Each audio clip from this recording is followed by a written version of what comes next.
Hey, what's happening, everybody? It's Tim here. Man, I can't believe it. I'm doing part 7 of What If Deku Had a Full Counter. This episode was so horrible. I don't know what I was doing with it. And okay, I can't keep it up. Hey, what's happening, everybody? It is I, the man, the myth, the mustache, Tim here. And I do have a brand new video for you. It is part 7 of What If Deku Had Full Counter. Oh, don't believe that thing earlier. You guys know me. I am not that type of person. I love this series, and it is a good video. So please sit back and relax because you are in for a treat. With that little intro out of the way, let's get this story going, shall we? Grandpa! Izuku, Hisashi, it's so good to see you two again. The balding elder was sweeping the steps of the Midori shrine when his son-in-law and grandson arrived. Izuku ran to grandfather Yonda and hugged him while Hisashi approached at a relaxed pace. The Spitfire knew about the markings and their origin, but not enough to inform his son with confidence. Might as well go straight to the source. Hey there, Pops. You're looking well. You're too kind to this old man. What brings you here today? Shouldn't Izuku be in school? There was a situation, and the police needed to investigate, so they gave us 2 days off. Oh my! You weren't hurt, were you? No, but 2 teachers were. But they're gonna be okay. Getting back on track. During the incident, green markings appeared on Izuku's face.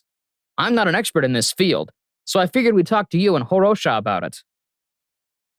Oh! Horosha will be excited to hear that. Why don't we head inside? The 3 Midoriya men went up the flight of stairs. Hisashi took a deep breath.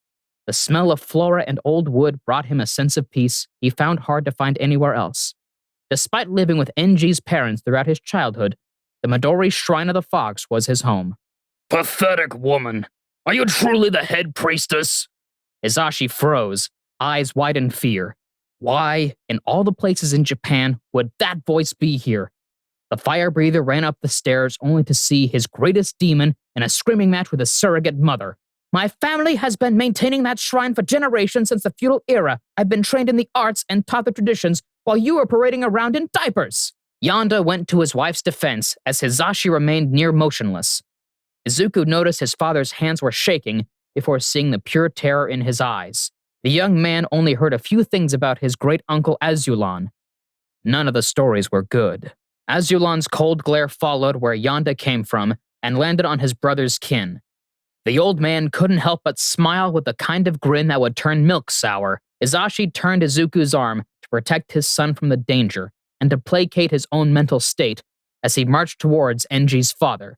Now that's a face I haven't seen in many years. What are you doing here, Azulon? I see you haven't lost your brutish disrespect, boy. If you're so inclined to know, I wanted to see where my brother's bastard went behind my back and married a common woman. Now that I'm here, I see that it's a fitting place for the weak and uncivil to congregate, where the fools and unworthy go to find false guidance. How dare you speak to me in my home like that? I don't march into your house and belittle your beliefs. Hisashi's grip on his son's arm tightened. He had faced a whole rogues gallery of villains courageously, but this was a man who he feared to his core. The fire breather's internal conflict was written on his face, and that pleased Azulon greatly. What's wrong, Hanzai? Is there something you want to say? Come on, out with it. Can it? I don't care who you are. You have no right to talk to my dad or my grandparents like this. Azulon looked at the teenager next to his nephew. Izuku's glare was a spitting image of Hisashi's at that age. This must be the impudent brat. It seems the rotten apple doesn't fall far from the crooked tree. Hanzai, why do you insist on keeping me uninformed in your life? As your father figure, I have the right to know what you're doing, especially if it could damage the family name. You're not my father. He is. Hisashi pointed at Yonda. A proud smile came across the eldest Midoriya's face. And my name has never been tied to yours. I was Hisashi Hanzai. But now I'm Hisashi Midoriya. I have never been Hisashi Todoroki. I know, but we are still bound by blood. So whatever you do reflects on our family. Honestly, Hanzai, it would have been so much easier for you if you had just done as you were told. Then maybe you wouldn't have bedded such a weak and ugly woman.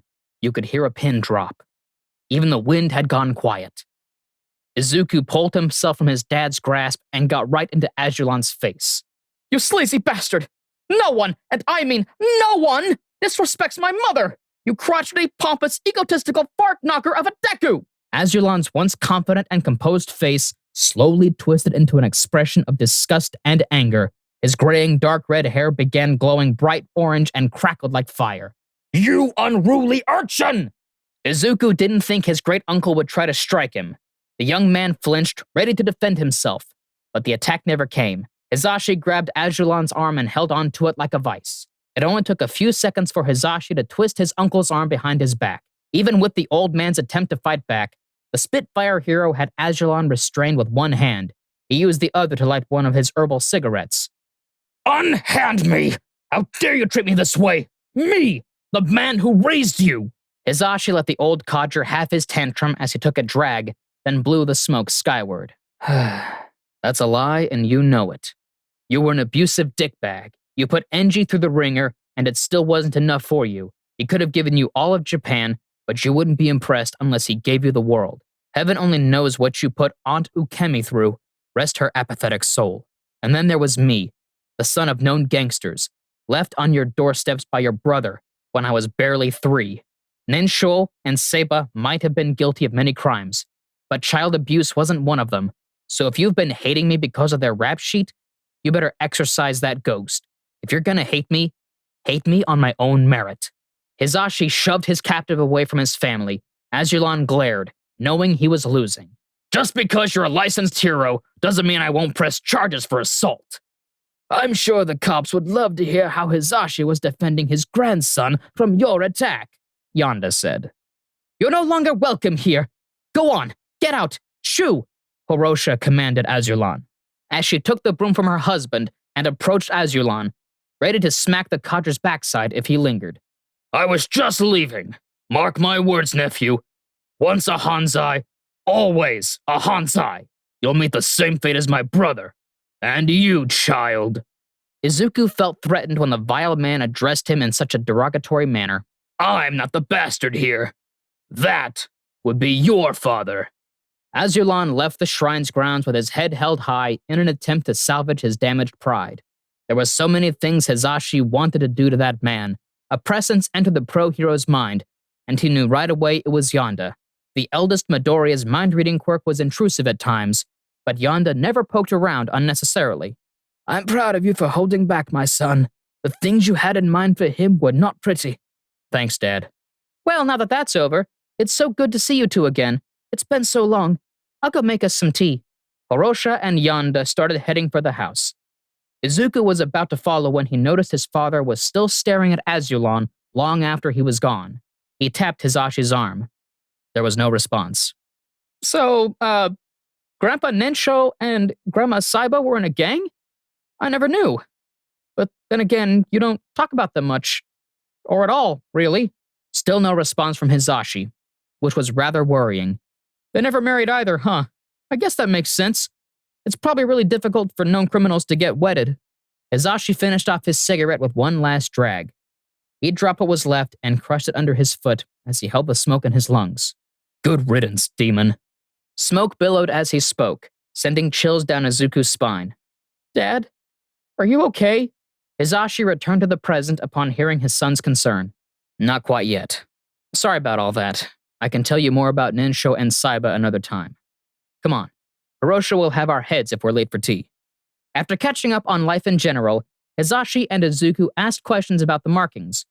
Hirosha lit up with happiness, literally.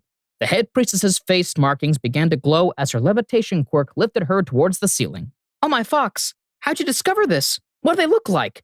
Were there any changes with your quirk, Izuku? Oh my fox, Yonda, dear, could you get the black light? Already on it, honey. After making sure the nearby windows were closed, Yonda left the room. Both Izuku and Hizashi were confused by the Shrine Maiden's request to her husband, but trusted her completely. Grandma, how would the Kitsune marks affect my quirk? The appearance of the marks coincides with a change in the quirks of some members of our family. It's possible your quirk will merely become stronger, or that you'll gain a new ability entirely. My granddad, your great-great-grandfather, was born with just the fox mutation, no other abilities. The Kitsune marks appeared the day someone broke into the house and attempted to kidnap my father. My grandfather cast the visage of the Kitsune itself to scare off the criminal. From that day forward, my grandfather was able to create illusions. By this point, Izuku had pulled out one of his notebooks and was writing the information down. What caused the markings to appear anyway? And did they stay on his face like yours? His marks did stay, yes. As for what made them appear, I like to believe the kitsune itself gave grandfather the power to protect his loved ones in his hour of need. Hizashi believed that the stress and adrenaline of potentially losing his kid caused Hirosha's grandfather to forcibly activate a once dormant quirk.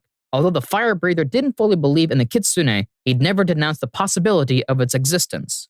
Yonda came back with a blacklight flashlight as Hirosha explained that the kitsune markings appear bright green under its lights. Inko's parents had to hold back their tears when they saw Izuku's marks. They looked so similar to their late daughters. Hizashi had to look away from Izuku. It hurt his heart to look at him.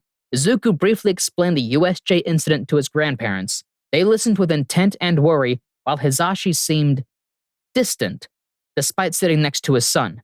Izuku had just finished his story when Hizashi abruptly downed the rest of his tea and marched outside.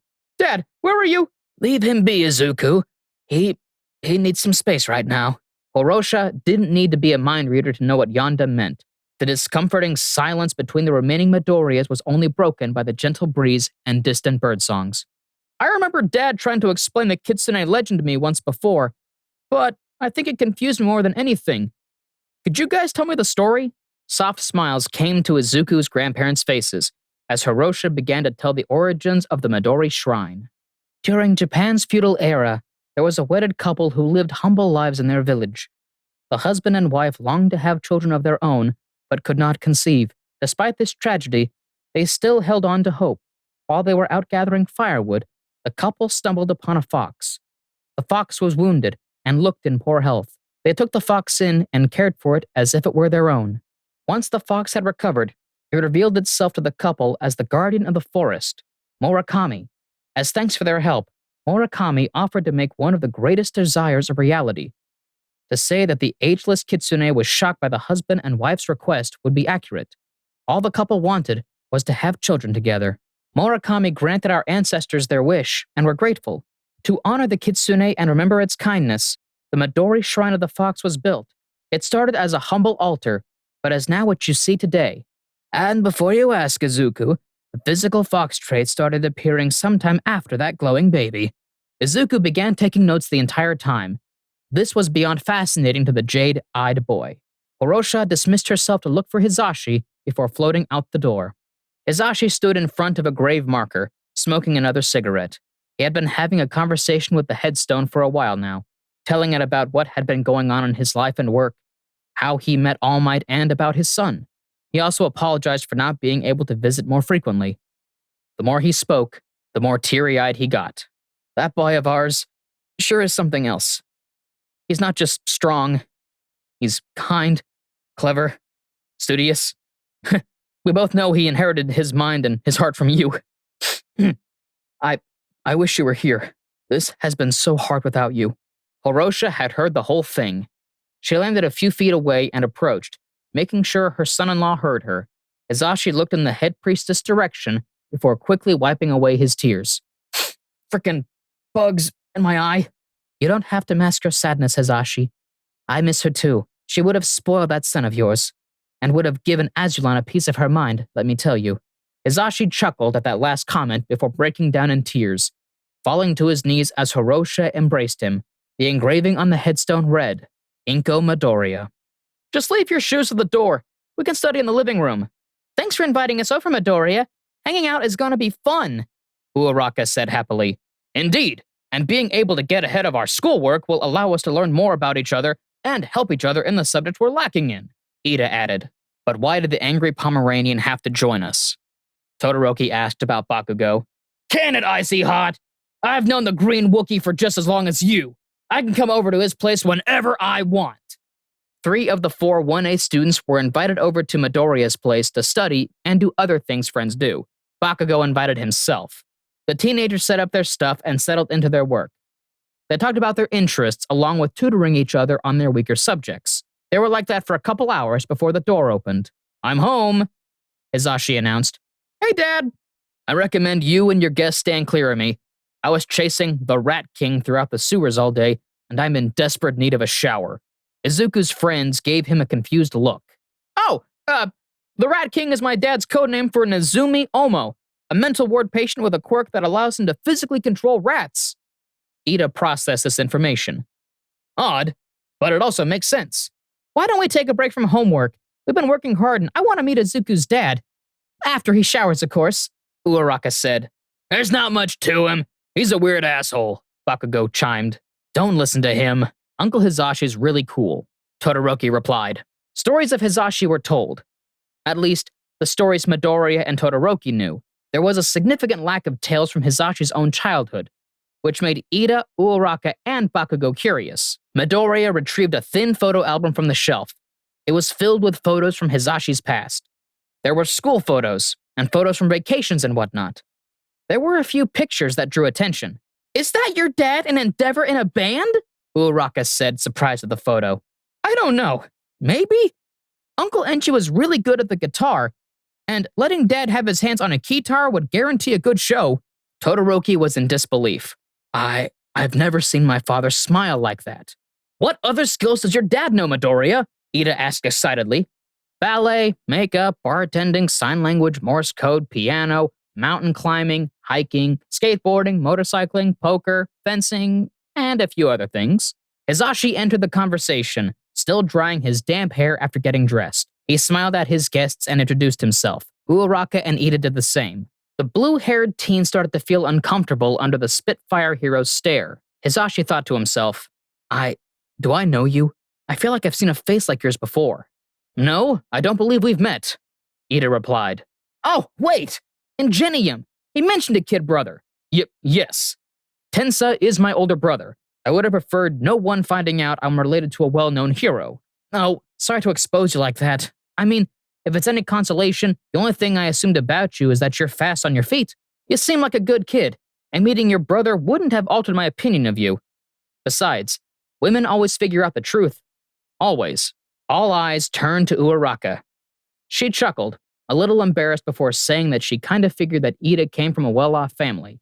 After that rough patch of conversation, Hizashi cooked a meal for the 5 heroes in training. Everybody enjoyed the food. Even Bakugo, but he hid the fact he was impressed. More stories were shared about the pro hero and his work. Uraraka even asked if they could hear the senior Midoriya play the guitar. Hizashi accepted and gave a short performance on Electric Ivory, his personal guitar.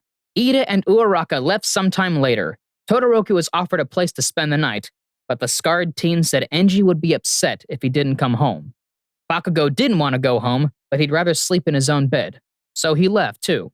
Izuku turned in for the night, while Hizashi stayed up a while longer. The Spitfire hero spent those quiet hours doing research on the League of Villains and other big-name villains, compiling rumors and names he's gathered since the USJ incident. Hizashi wasn't the most studious in school, but his undercover work was much easier than English or history class. Information was organized on a corkboard, connected notes linked with red thread. Photos of potential League members with their names and backgrounds were lined up to be read clearly. Hizashi's work wasn't complete, but it was a good start on finding out more about the League of Villains. And that's our video for the day, so thank you all for sticking around. I hope you enjoyed it. Before I go, there's a little bit of housekeeping I want to go over with you. First, We the Celestials has many other channels for your entertainment and viewing pleasures. All the information you'll need is right below in the description, so please feel free to check out all the other incredible content our team creates. Second, on behalf of We the Celestials, I want to thank everyone involved in the production of today's awesome content. Their details are also in the description. Give some love to the writer and the editors. They do an amazing job here. But that's all for today's video, so thank you all for sticking around and have an amazing day. And as always, be kind to yourselves, be kind to others, and stay awesome. This has been Tim. Mustache out.